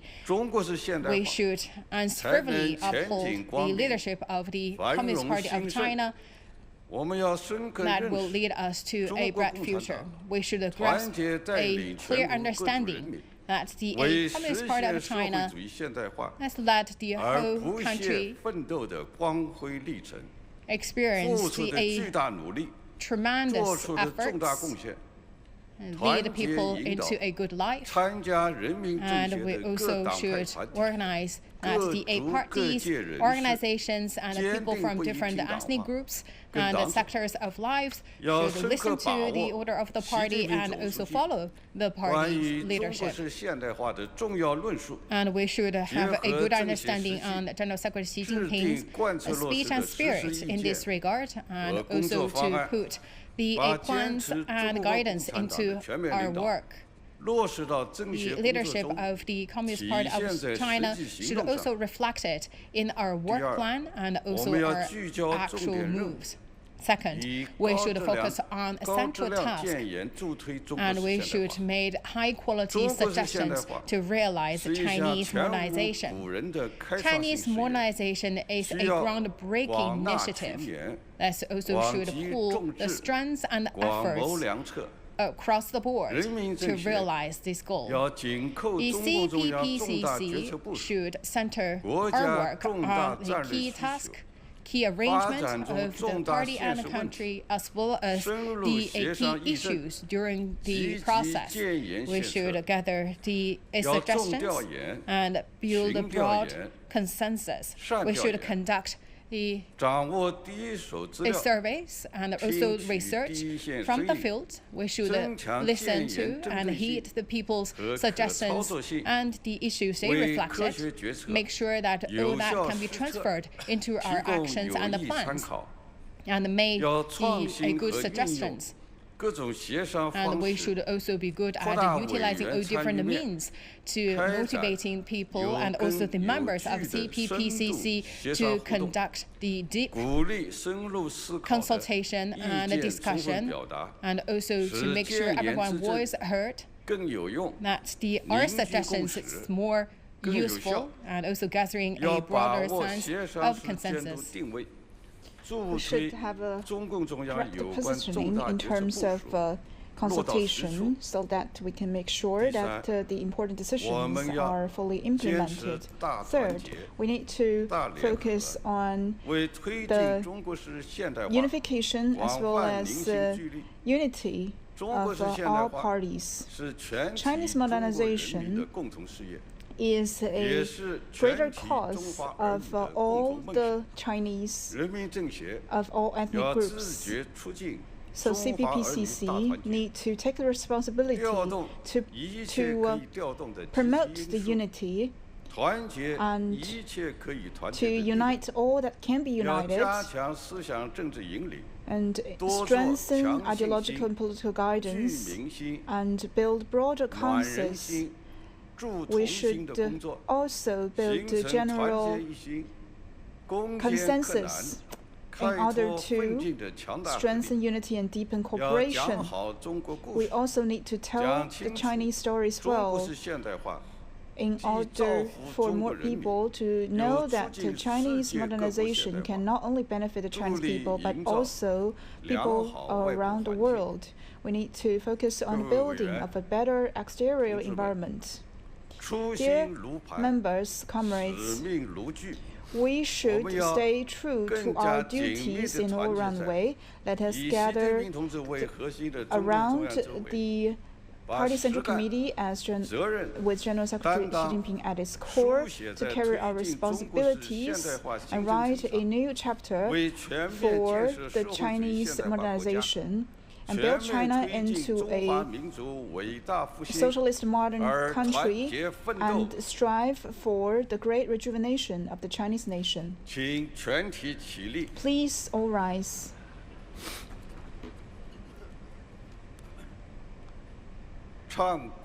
And sing the national anthem.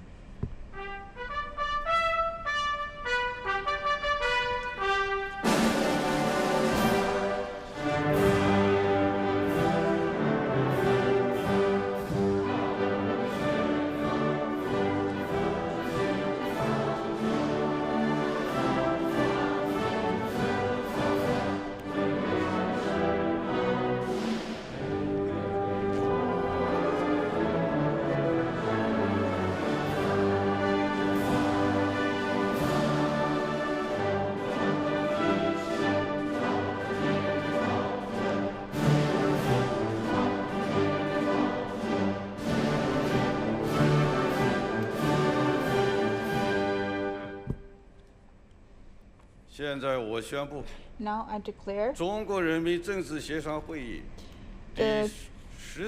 second plenary session of the 14th CPPCC concludes.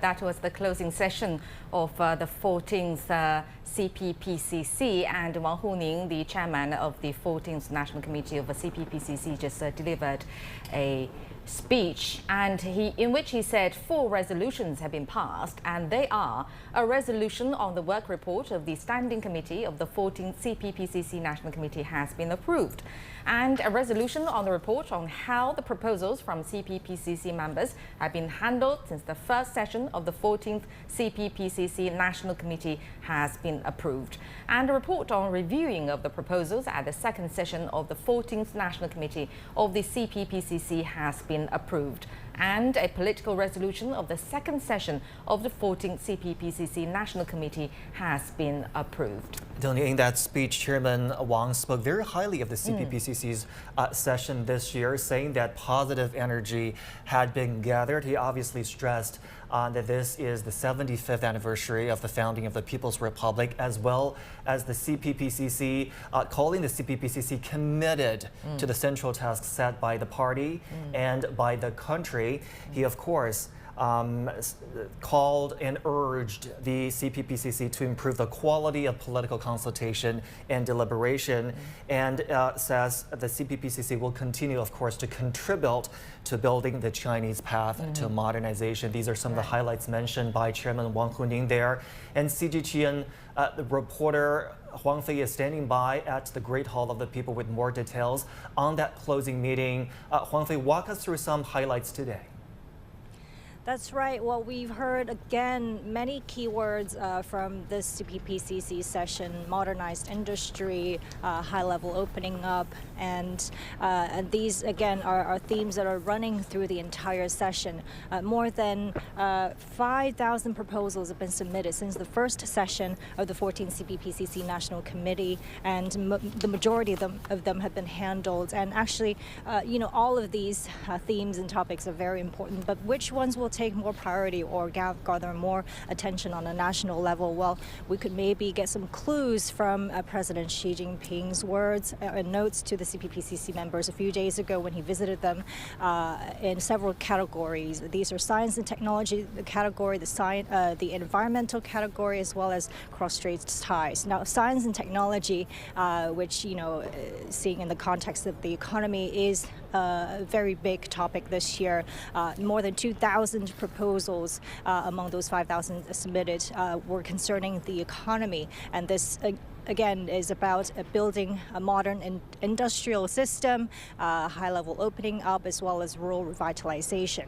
Now, science and technology remains the number one driver or driver of the economy, and talent is a central part of that. And so President Xi gave advice to these CPPCC members and called on them to provide practical proposals to make sure that our education system, our innovation system, really incentivize these high-tech talents to make sure that they will serve strategic industries in the national economy. And yesterday, at the third plenary session of the CPPCC National Committee, we heard a proposal about building a national pool of high-tech or high-level industrial workers. And these, again, is to make sure that we have a lot of good resources, professional resources to support our efforts to build a modern industrialized system.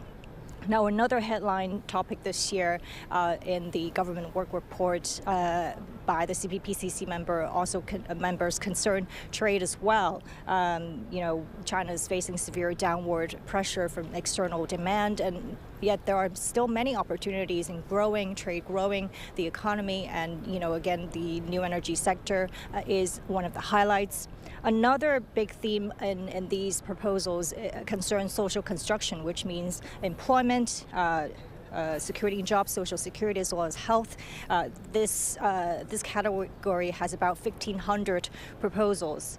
Now, a new category this year is environmental and resources. The 14th CPPCC National Committee adding this new category, making another major adjustment since almost 30 years ago.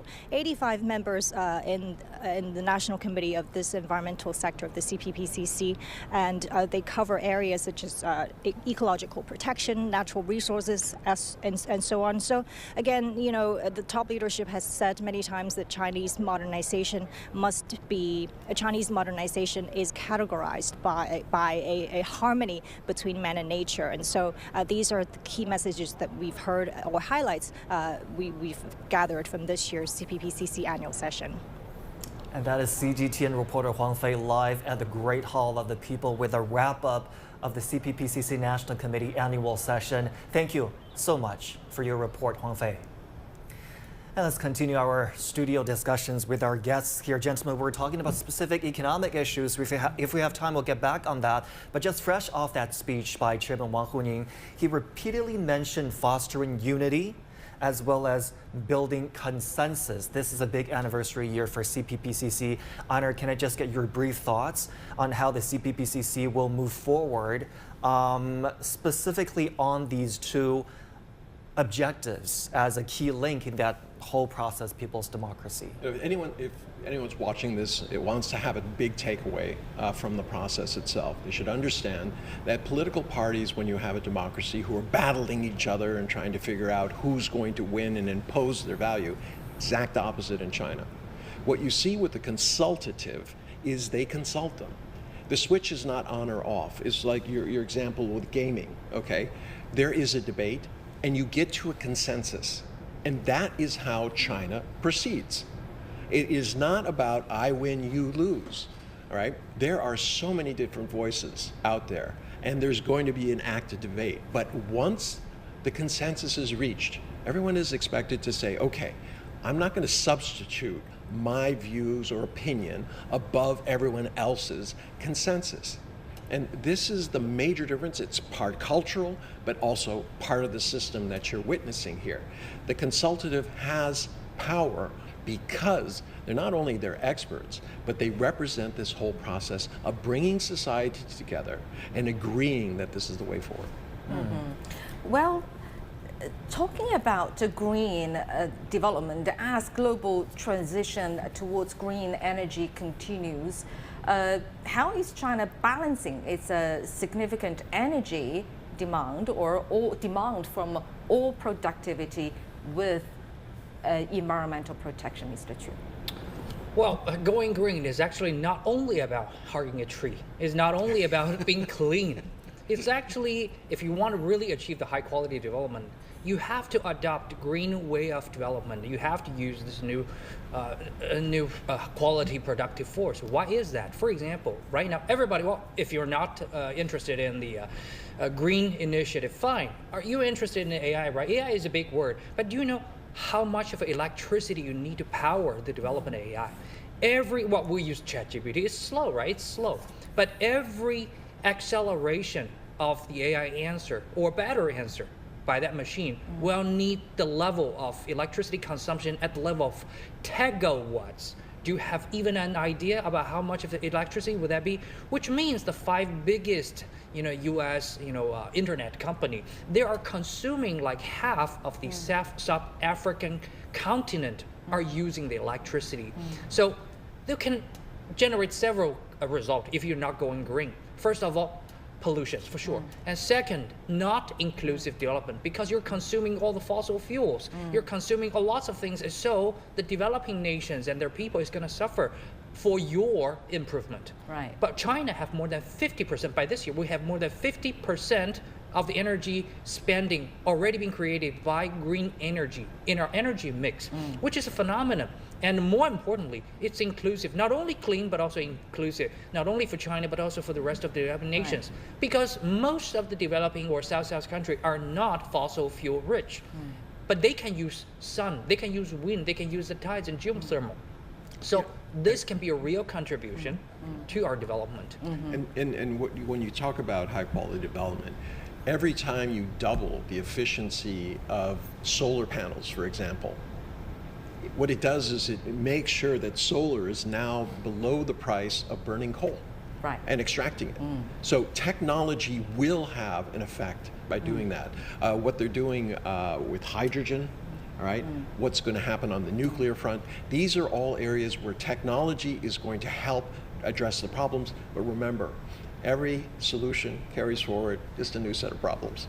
Kind of like AI. Double-edged sword. Yes. Okay, we'll continue our discussions later on. Though safeguarding people's welfare and livelihoods is one of the primary tasks for political advisors, and the government work report said China will apply a combination of measures to ensure stability in employment and promote income growth.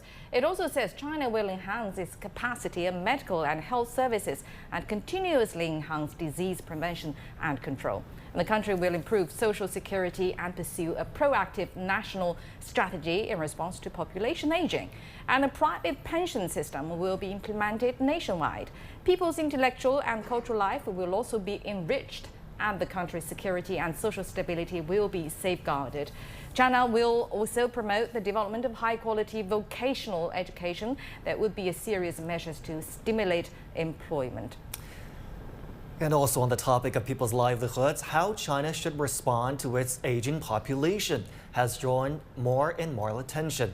Our reporter Huang Yue finds out what suggestions Ding Mei, a CPPCC member and a medical expert, plans to raise during the 2 sessions this year. China is experiencing a profound demographic shift as its population ages rapidly. It's estimated that by 2035, 30% of the country's total population will turn 60 years and above. Therefore, improving services for the elderly people has become an increasingly important issue in recent years. CPPCC member Ding Mei is on a tight schedule these days, visiting hospitals to learn about infrastructure and equipment and talking to medical workers and senior patients. The goal of her field research is to gather information and suggestions about improving healthcare services for older patients, which she will deliver at this year's 2 sessions. The first thing she focuses on, how to make hospitals more senior-friendly. 就是因为你今天再建医院，你就要想到你未来服务的人群，一大半以上是老年人。 You have to understand that in the future, over half of the patients will be seniors. The newly built hospitals should take that into consideration at the very beginning of their designs, and the old hospitals should adjust as early as possible. Digital equipment is developing rapidly, and seniors often feel lost when trying to register for appointments and other hospital services online. 挂号平台的整合，能不能在一个平台上？ Instead of each hospital having its own registration app, I suggest there should be one integrated platform in each city for patients to register at whatever hospital they want to go to. The user interface should be simple and clear, the characters larger, and the voiceover function added. Ding says there's still a long way to go for China to strengthen research into geriatrics. But making it easier for seniors to access medical treatment is something hospitals can do little by little. 就比如说，我们原来都是先选哪个医院，再选哪个科。 Normally, when we register, we choose a department first. But many seniors don't understand which department they have to go to. They could just have headaches or feel dizzy. If we change the system and let them choose their symptoms, that would be a lot easier. Ding says every family has seniors in it, and everyone eventually ages. She believes the efforts people put into senior care today will become a reward they eventually reap, securing a hopeful future for generations to come. Huang Yue, CGTN, Tianjin. All right, now let's continue our discussions with our studio guests, Mr. Aina Tangen and also Mr. Qu Qiang. Well, the story told in our previous story package actually impressed me a lot. A very good case of dealing with the aging society, which is the problem I'm concerning the most right now. Well, China is walking into an aging society, and we are really concerned about how the country is dealing with that, especially in the context of its macro planning. Mr. Xu, tell us more about China's way of dealing with aging society. Well, fortunately or unfortunately, my daddy have chronic disease for like more than 20 years. So earlier than most of the people, I've been taking this situation for myself. Well, I find in China we have several characteristics or features of it solving this kind of old caring, issues. For example, right now you find China has, doing the home-based, nursing system or caring system for the old people. Well, we're different from America. When I was staying in America, you see in the neighborhood you usually have big houses and only like dozens of families live in there. So providing the old people in there with the care is really expensive. For example, my HOA was just like $200 a month, but if you want to use the stationary nursing services with residential nurses, it's going to be $4,000 per month for the old couple. It's super expensive. But China, we live in like the apartment complex, so which means you can provide it, in one spot for more people, more family. So right now at each neighborhood, we have this residential nursing systems. So you can just walk like several hundred meters, you can find your own nurse. You can have your prescriptions and medicines like in a CVS or like Walgreens, like 24/7. It's very, very cheap. And basically the pension systems and medical insurance systems can cover most of the expenses. That's for one. And second thing is for the home service providing. You will see maybe there's just one care providers. They can take care of several old families in one building. You just walk upstairs to see what's wrong with you, need something, and then you walk down to another level to serve another old couple. And also we have the delivery services. Everybody knows China have really advantages, very fast delivery services. So you can order online for all kinds of food to deliver at your doorstep. And if you cannot use a smartphone for old people, fine, because this residential service providers at your apartment can also provide for that. And because people live together, so the expenses and the cost can be really minimized. So lots of old people can afford with their pension and with all the kind of government support. I mean, just how old is the Chinese society becoming? Let's take a look at some numbers. By the end of last year, China's population aged 60 and above had accounted for 21% of the country's population, and estimates say that number could be a third of China's population in the future. Of course, we're talking about problems and challenges arising from that. Pensioners don't have deep pockets, but they do spend. Is there silver lining, gentlemen, as we look for opportunities maybe from the silver economy here, Einar? Well, the gray dividend is there. And I've seen this. I was involved in elderly affairs in the United States at the legal level. The assumption that when somebody retires, they're useless or they just want to sit and watch TV is nonsense. Actually, they're very active. Especially now that you don't have this kind of working in the fields until, it prematurely ages you after a while. So these people can actually take care of people who are older than them, and it gives them something productive and useful to do. I mean, one of the issues is that people in China work so hard that at the end, when they retire, they really haven't had a chance to make friends and things like that. So efforts to encourage this gray dividend to do it. There's also, obviously, they're going to be raising the retirement ages. Not good for us, but that's life. But this is not all bad. I mean, in America, we have less than 2% of the population involved in agriculture, yet we produce more than we can possibly need. China, it's almost 32%. So there are whole wells of human resources that are available. The key is training them. All right, a lot of these people in the rural areas, they don't have the kind of education. That's where the vocational education, which they were talking about, becomes so important. A country that prepares its population for the future will benefit from it. Those who don't, obviously, things. But, as we go through these discussions, I mean, at these juncture of these meetings, people get an idea of where their country is going. All right, it's based on consensus. It's based on new ideas. They're saying how we're going to solve the problems. I defy people from the 4.2 billion people who are going to be voting for their new governments or existing governments. Do they have the same clarity about where their country is going, what they're doing, how they're addressing elderly issues, how they're talking about gaming, all of these things, how they're going to progress? But at least I can get maybe adequate information about my future life, my retired life. It seems that my retired life has been well assured. I'm happy to see that. It's too early but anyway, to say that. Yeah. Talking about the retired life and the people with pensions and aging society we've been talking about, one thing related to that is medical service. How would you, Mr. Chu, evaluate the public health system in China? Well, no country have perfect healthcare system, but I think China is doing fine.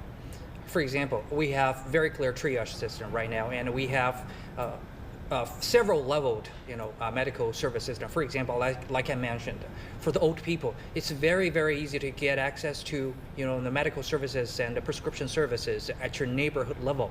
It's very easy. You just go there because the doctor will send you the prescriptions on the mobile phone. If you don't have a mobile phone or you cannot see clear on the screen, fine. You have, like the stationary or like the residential nurses or the service providers to help you to put down the orders for your medicine. It's actually very, very cheap. Even in the rural area, a lot of people say, okay, China, lagging behind the rural medical services. But I investigated several like prefecture level. It's more like the rural level of the medical service system, like the hotel. Like the hospitals, and 70% to 80% of their basic medical bills can be reimbursed. So this is like phenomenal considering we have 1.4 billion of people in India. Usually every year the rural area will only have the medical bill reimbursed like 30 renminbi or like $7 or $5 or something. But in China it's much more than that. So I think it's an improvement for sure. We still need to do more. And the future actually looks even better when we apply more high technology together with medical care and taking care of the aged people. For instance, AI and long-distance medicine, long-distance surgery, etc. It would be much better, a future to look into. And robot nurses and robot housekeepers. I look forward to that. Preventative healthcare is very important, being able to monitor and get ahead of your health issues. Exactly. All right. Thank you very much, gentlemen. We had a very fantastic discussion on the closing session of the CPPCC. And with that, we come to the end of special coverage of the closing of the second session of the 14th National Committee of the Chinese People's Political Consultative Conference. And Chairman of the CPPCC National Committee, Wang Huning, delivered a speech there. And thank you to our guests as well, Mr. Qu Qiang and Aina Tangen. Mr. Qu Qiang is from Minzu University and Aina Tangen is from the Taihe Institute. I'm Li Dongning in Beijing. And I'm Zhong Shi alongside Dongning today. Thank you so much for watching. Goodbye. Goodbye.